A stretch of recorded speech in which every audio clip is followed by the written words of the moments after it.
तर इथे एकदम व्यवस्थित जाळी झाली आहे। हे पहा, या पद्धतीने सर्व साइडनी झाली आहे। हे पहा, अशा पद्धतीने पाहिलं का, अप्रतिम दिसतोय। आणि तर पहा, मी तुम्हाला प्रेस पण करून दाखवते अगदी व्यवस्थित। तर मऊ राहण्यासाठी तुम्ही पाणी जास्त टाकायचं असतं शक्य तितक्या वेळा।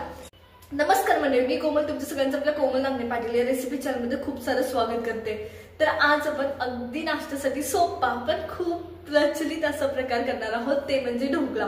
तर ढोकळा हा गुजराती पदार्थ आहे, अगदी खूप खूप खूप प्रसिद्ध आहे गुजरातमध्ये, काय महाराष्ट्रामध्ये सुद्धा लोकांना फार आवडतो। आरोग्यदायी पदार्थ आहे, इवन तो फास्ट फूड नाही, हे पण लक्षात घ्या। बरं, ढोकळा करताना काय काय काळजी घ्यायची, काय काय प्रमाण असावं, हे सगळं काही मी सांगितलं आहे। तुम्ही योग्य प्रमाण घेतलं तर ढोकळ्याची रेसिपी बिलकुल चुकत नाही, कारण ढोकळ्याला टाइम आणि प्रमाण ह्या दोन गोष्टी महत्त्वाच्या आहेत, त्याच्यामुळे नक्की ट्राय करा। आता मी खूप साध्या सोप्या आणि सगळ्या टिप्स या रेसिपीमध्ये सांगितल्यात, त्याच्यामुळे व्हिडिओ स्किप न करता बघा। चला तर मग रेसिपीला सुरुवात करूया। तर आज आपण ढोकळा बनवत आहोत आणि ढोकळ्यासाठी आपण प्रमाण घेतलंय। तर एक लक्षात घ्या, तुमच्या घरातली कोणती पण वाटी घ्या। आधी मी वाटीप्रमाणे तुम्हाला प्रमाण सांगणार आहे आणि त्याच्यानंतर मी तुम्हाला ग्रॅमनुसार म्हणजे सोबतच ग्रॅमनुसार प्रमाण सांगणार आहेत, वजनी प्रमाण। तर मी ह्या वाटीने सगळं प्रमाण घेतलंय। ही वाटी माझी 125 ml ची म्हणजे आतपावची आहे। तर आता ह्या वाटीनुसार मी बेसन पीठ घेतलंय, हे जवळजवळ 120-125 ग्रॅम आहे। एक वाटी पूर्ण नॉर्मली हाताने जसं टाकलं जातं तसं हलक्या हाताने, दाबून नाही। त्याच्यानंतर ह्याच वाटीने मी इथं तांदळाचं पीठ घेतलंय, हे 100 ग्रॅम आहे। तांदळाच्या पिठाच्या वजनात थोडंसं फरक असतो, त्याच्यामुळे याच वाटीने घेतलंय मी ते। इथं मी 2 चमचे, हे जे चमचे दिसतात ते 2 चमचे साखर घेतली आहे। ह्याच चमच्यानुसार अर्धा चमचा हळद घेतली आहे। ह्याच चमच्यानुसार मी चवीनुसार मीठ घेतलंय। ह्याच चमच्यानी मी 1 चमचा तेल घेतलंय, हे वजनी ग्रॅमनुसार 10 ml आहे। त्याच्यानंतर ह्या वाटीने मी अर्धा वाटी दही घेतलंय। ह्या गोष्टी आपल्याला घ्यायच्या आहेत। आता याच्यात फक्त मी सोडा नाही ठेवलेला, हाच चमचा जेवढं तुम्हाला मीठ दिसतंय तेवढंच तुम्हाला सोडा घ्यायचा आहे तुमच्या याच्यासाठी, ढोकळ्यासाठी, आणि ते पण सगळ्यात लास्टला लागणार आहे आपल्याला, त्याच्यामुळे मी इथं घेतलं नाही आता। तर आता एक गोष्ट लक्षात घ्या, दह्याचं प्रमाण हे माझे 125 ml आहे, तर एवढं लक्षात घ्या। आता सगळ्या गोष्टी आपण मिक्स करून घेणार आहोत पटकन। आता मी या टायमाला फक्त तुम्हाला ढोकळ्याची म्हणजे जो स्पॉन्ज बनवायचा आहे त्याचे सामान दाखवले फक्त। त्याच्यानंतर आपण जेव्हा ढोकळा होईल तेव्हा आपण तडक्याला काय काय लागणार आहे तेव्हा पाहणार आहोत। चला तर मग आता आधी ढोकळ्याचं प्रीमिक्स म्हणजे मिक्स बनवून घेऊया। तर आता आपण सुरुवात करतोय मिक्सचर बनवायला। तर आता मी सगळ्यात पहिले इथे मीठ टाकते चवीनुसार, आपल्या चवीनुसार टाकायचं। तर मी इथे सर्व टाकलंय। आता मी इथे साखर ऍड करते। आता पिठी साखर ऍड केली तरी चालते, पटकन मेल्ट होते, पण ऍक्च्युली आपण जेव्हा मिक्स करत असतो सगळे म्हणजे पिठा वगैरे, तेवढा टाइम भेटतो त्याला मेल्ट व्हायला, त्याच्यामुळे पिठी साखर टाकायची पण काही गरज नाही असं। तर त्याच्यामुळं काही गरज नाही, तुम्ही साखर सुरुवातीला टाकली तर तिला पुरेसा टाइम भेटतो। त्याच्यानंतर मी इथं पीठ ऍड करते। तर मी सर्वात पहिले तिथं तांदळाचं पीठ ऍड करते। त्याच्यानंतर मी इथं हे बेसनाचं पीठ ऍड करते। या पद्धतीने दोन्ही पीठे व्यवस्थित ऍड करून घ्यायची। आता इथे मी दोन्ही पीठे एकदम व्यवस्थित ऍड करून घेतलेत, मिक्स पण करून घेतलेत लगेच हातासरशी। आता त्याच्यानंतर आपण हळद ऍड करणार आहे। तर तुमच्या अंदाजाने तुम्हाला कितपत पाहिजे आहे पिवळा कलर तेवढी तुम्हाला हळद टाकायची असते। तर मी नॉर्मल आता मी तुम्हाला जेवढी दाखवली त्यातली थोडीशी ठेवली आहे आणि बाकी सगळी ऍड केली आहे। गरज पडली तर मी परत ऍड करणार आहे, पण मला नाही वाटत आता पडेल म्हणून। तर या पद्धतीने आधी सगळे सुके जिन्नस मी मिक्स करून घेतलेत व्यवस्थित। आता आपण दही ऍड करणार आहोत। तर इथं मी अर्धा वाटी दही घेतलं होतं, ते ऍड करतोय आपण आणि व्यवस्थित मिक्स करून घ्यायचं हे सुद्धा साईडला। पहा, अप्रतिम वास येतोय आताच व्यवस्थित ते मिक्स झाल्यावर। आता थोडंसं आणि दही व्यवस्थित मिक्स करायचं, म्हणजे अंदाज येईल तुम्हाला की तुम्हाला किती पाणी लागणार आहे। या पद्धतीने आणि दही टाकलेलं व्यवस्थित मिक्स करून घ्यायचं, म्हणजे तुम्हाला अंदाज येतो की तुम्हाला किती पाणी लागणार आहे। तर शक्यतो तुम्ही दही घेता त्याच वाटीने तुम्हाला 1.5 पाणी दीड वाटी पाणी लागतं, ज्या वाटीने तुम्ही दही घेता त्या वाटीने. तर मी हे ॲड करते. तर मी हे ॲड केले पाणी आणि मिक्स करून घेते. गरजेनुसार तुम्ही पाण्याचं प्रमाण ठरवू शकता तुमच्या पिठानुसार. खरं तर पाणी किती लागतं हे सांगणं अवघड असतं, कारण प्रत्येकाच्या पिठावरती अवलंबून असतं. तर चला हे मिक्स करून घेते मी. तर मी इथे हे मिक्स करून घेतले पाणी टाकून, आणि मी जसं तुम्हाला सांगितलं की ह्याला टोटल 1.5 वाटी पाणी लागतं. तर मी आणखी पाणी ॲड करते. तर पहिल्यांदा मी अर्धा वाटी पाणी टाकलं होतं, पण सुरुवातीला तुम्ही 1 वाटी पाणी टाकायचं आणि तुमच्या लक्षात येईल की तुम्हाला किती पाणी लागणार आहे. आणि गरज असेल तर मग पाणी परत ॲड करायचं, अन्यथा नाही. तर या पद्धतीने आता हे मी व्यवस्थित या पद्धतीने मिक्स करून घेतले. आणि तुम्ही पाहिलं का, व्यवस्थित एक सुद्धा गुठळी नाही ठेवली. आणि खूप पातळ असं ना, खूप पातळ ना खूप घट्ट असं हे मी मिक्सचर करून घेतले. जर पातळ ठेवलं तरी व्यवस्थित होत नाही, जरी घट्ट ठेवलं पीठ तरी व्यवस्थित होत नाही. आता ह्याच्यात आपण सगळं ॲड केलं तर तेल राहिलं होतं, तर मी इथं बरोबर 1 चमचा हे तेल मिक्स करून घेते. तर हे 10 ml आहे वजनी प्रमाणानुसार. तर हे मिक्स करून घ्यायचं.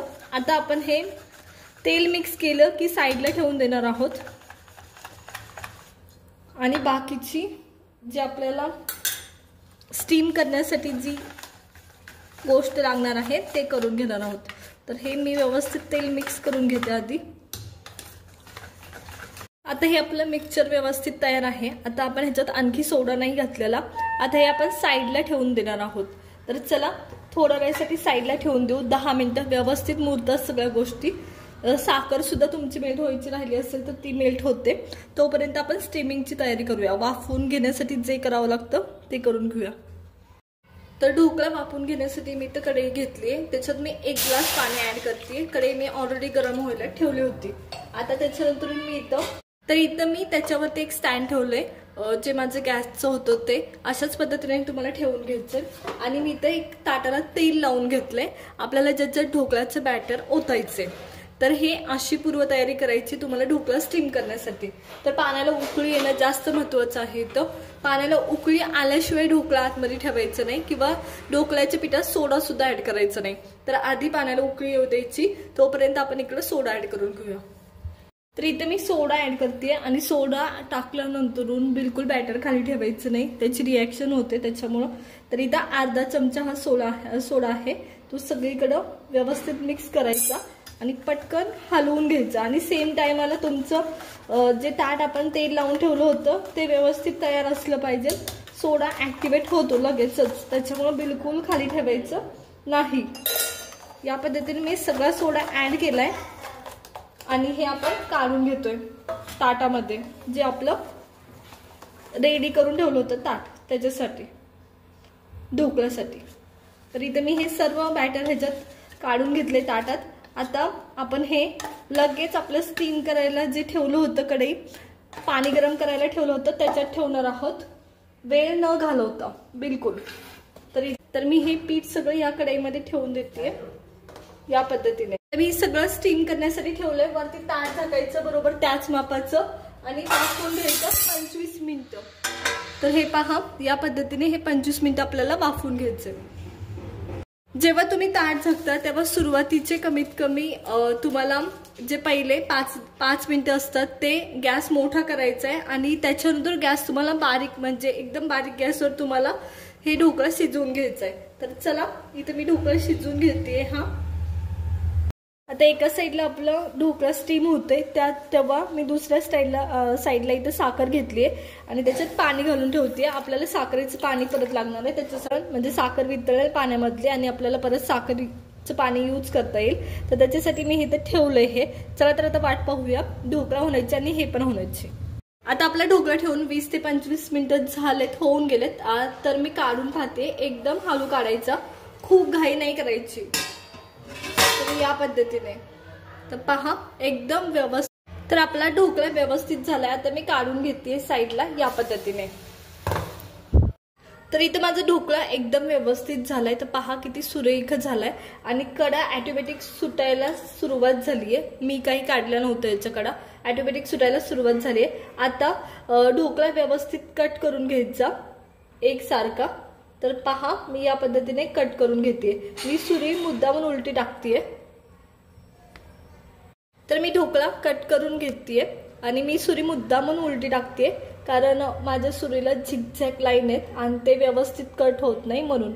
तर पहा मी एकदम व्यवस्थित ढोकळा एकदम हळूहळू कट करून घेतेय, जेणेकरून व्यवस्थित कट व्हावा आणि तो खूप छान झालेला आहे. तर पहा अप्रतिम. तर मी चला सगळा ढोकळा असाच कट करून घेते. तर इथं मी सगळा ढोकळा व्यवस्थित मिक्स केलाय आणि साईडला आपल्याकडे साखरेचं पाणी झालंय तयार. थोडीशी मेल्ट व्हायची राहिली आहे, पण मी ह्याच्यावर ते ऍड करून घेते, जेणेकरून ढोकळा व्यवस्थित स्पॉन्जी राहावा याच्यासाठी. तर पहा खूप सुरेख दिसतोय आणि खूप सुंदर सुद्धा झालाय. तर ढोकळा आता आपला झालाय आणि आपल्याला फोडणी द्यायचंय. तर त्याच्यासाठी काय काय लागणार आहे पाहूया. तर मी मोहरी घेतली आहे, त्याच्यानंतर कढीपत्ता घेतलाय, कोथिंबीर घेतली आणि मिरच्या घेतलाय. कोथिंबीर तुम्हाला बर्न टाकायला लागते. याच्या व्यतिरिक्त खोबरं सुद्धा ऍड केलं जातं. थोडंसं पाणी घेतलंय, मगाचं जे साखरेचं पाणी होतं तेच घेतलंय मी, आणि याच्या व्यतिरिक्त तेल एक लागणार आहे. चला तर मग तडका तयार करून घेऊया. तर तडका तयार करण्यासाठी इथं मी तेल घेतलंय. तेलामध्ये तेल व्यवस्थित गरम झालं की ह्याच्यात मी मोहरी टाकते आणि गॅस बंद करून देते, नाहीतर पूर्ण गॅस खराब होतो त्याच्यामुळं. तर मोहरी व्यवस्थित तडतडली की मिरच्या टाकते. मिरच्या व्यवस्थित झाल्या, मिरच्या 1-2 मिनिटं हलवून घ्यायच्या, म्हणजे त्याचा तिखटपणा थोडासा त्याच्यात उतरतो या पद्धतीने. त्याच्यानंतर मी याच्यात आता कढीपत्ता ऍड करणार आहे या पद्धतीने. आता मिरच्या कढीपत्ता व्यवस्थित सगळं तडतडलंय. मी गॅस परत चालू केलता आणि आता थोडंसं पाणी ऍड करतोय आपण, एकदम थोडंसं. आता ज्यांनी हळद ह्याच्यात नसते टाकलेली ढोकळा बनवताना त्याच्या पिठात, त्यांनी या टायमाला हळद टाकायची असते, जेणेकरून त्याला पिवळा कलर यावा. पण आपल्या ढोकळ्याला बराचसा पिवळा कलर आहे, त्याच्यामुळे काही गरज नाही. साखर आपण साखरेचंच पाणी याच्यात टाकलं होतं म्हणून मी टाकलं नाही. तुमच्या ढोकळ्याला थोडंसं मिठाचं प्रमाण कमी असेल तर मीठ ऍड करा ह्या पाण्यामध्ये. तर हे आपला तडका झालेला आहे. चला तर एक थोडीशी उकळी काढून घ्यायची, 1-2 मिनिटं, जास्त नाही. नुसती उकळी आली की बंद करायचं गॅस. आता इथं आपला ढोकळा आणि फोडणी सुद्धा तयार आहे. तर मी थोडी थोडी फोडणी त्याच्यावर ऍड करून घेणार आहे या पद्धतीने. तर हे पहा या पद्धतीने फोडणीचा स्मेल, फोडणी व्यवस्थित बसली ना तुमच्या ढोकळ्याला की ढोकळा खूप छान लागतो, अप्रतिम लागतो. चला तर सगळी फोडणी मी अशीच ऍड करून घेते याच्यावरती. तर इथं मी ढोकळ्यावर सगळी फोडणी टाकून घेतली आहे आणि मी तुम्हाला एक काढून सुद्धा दाखवते व्यवस्थित असं या पद्धतीने. आपण आधीच कट करून घेतला होता, त्याच्यामुळे परत नाही मी कट करते आणि तुम्हाला दाखवते. तर हे पहा या पद्धतीने होतो. पाहिलं का सगळ्या साईडनी जाळी आहे आणि अगदी अप्रतिम झालाय. तुम्हाला दिसत असेल तर खूप सुंदर दिसतोय या पद्धतीने. तर इथं मी सगळा ढोकळा काढून घेते साईडला. तर पहा किती सुरेख झाला आहे या पद्धतीने. तर सर्व ढोकळा मी असाच काढून घेणार आहे.